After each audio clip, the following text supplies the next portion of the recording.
জেলা প্রশাসক নিয়োগে মোটা অঙ্কের আর্থিক লেনদেনের অভিযোগে সম্প্রতি জনপ্রশাসন মন্ত্রণালয়ের সিনিয়র সচিব মোহাম্মদ মোখলেসুর রহমান এবং দুই যুগ্ম সচিব ডক্টর জিয়াউদ্দিন আহমেদ ও আলী আজমের বিরুদ্ধে কালবেলায় সংবাদ প্রকাশের পর বিষয়টি নিয়ে বেশ আলোচনা শুরু হয়েছে। তবে আর্থিক দুর্নীতির বিষয়টি মানতে একেবারেই নারাজ অভিযুক্ত সিনিয়র সচিব মোখলেসুর রহমান। জানান তিনি স্যামসাং ফোন ব্যবহার করেন আর হোয়াটসঅ্যাপের ভাইরাল চ্যাটিংটি আইফোনের। তবে আইফোনের চ্যাটিং ফেক কিনা সে বিষয়েও বিশেষজ্ঞদের সঙ্গে কথা বলেছে দৈনিক কালবেলা। ডিসি নিয়োগ সংক্রান্ত হোয়াটসঅ্যাপের ছবিগুলোকে সঠিক বলেই মনে করছেন আইটি বিশেষজ্ঞ ও ফ্যাক্ট চেকাররা। ছবিগুলো এডিটেড নয় বলেও জানিয়েছেন তারা। এবার ব্যাংকও আপনার হাতের মুঠোয়। Balance transfer, mobile recharge, bill pay থেকে শুরু করে যা চান সব হবে এক মুহূর্তে।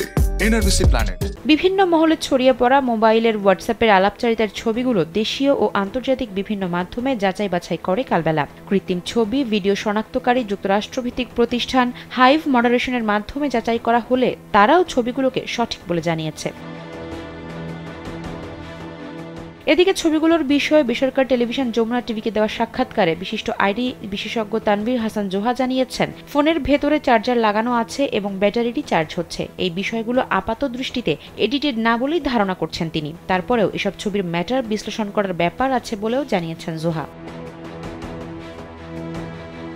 এর আগে আমার টাকা পয়সার প্রতি লোভ নেই, 5 কোটি হলেই চলবে শিরোনামে একটি প্রতিবেদন প্রকাশ করে জাতীয় দৈনিক কালবেলা। ওই প্রতিবেদন থেকে বেসামরিক প্রশাসনের নিয়োগ নিয়ে ভয়াবহ কেলেঙ্কারির তথ্য ফাঁসের ঘটনা জানা যায়। এর সঙ্গে খোদ জনপ্রশাসন মন্ত্রণালয়ের চুক্তিভিত্তিক নিয়োগ পাওয়া সিনিয়র সচিব মোহাম্মদ মোখলেসুর রহমান এবং বিতর্কিত দুজন যুগ্ম সচিব ডক্টর জিয়াউদ্দিন আহমেদ ও আলী আজম সরাসরি জড়িত থাকার তথ্য ফুটে উঠেছে। সিনিয়র সচিব মোখলেসের সঙ্গে যুগ্ম সচিব জিয়াউদ্দিনের হোয়াটসঅ্যাপে সংবেদনশীল কথোপকথনে সম্প্রতি জেলা প্রশাসক নিয়োগ নিয়ে উঠে এসেছে বড় ধরনের আর্থিক লেনদেনের তথ্য।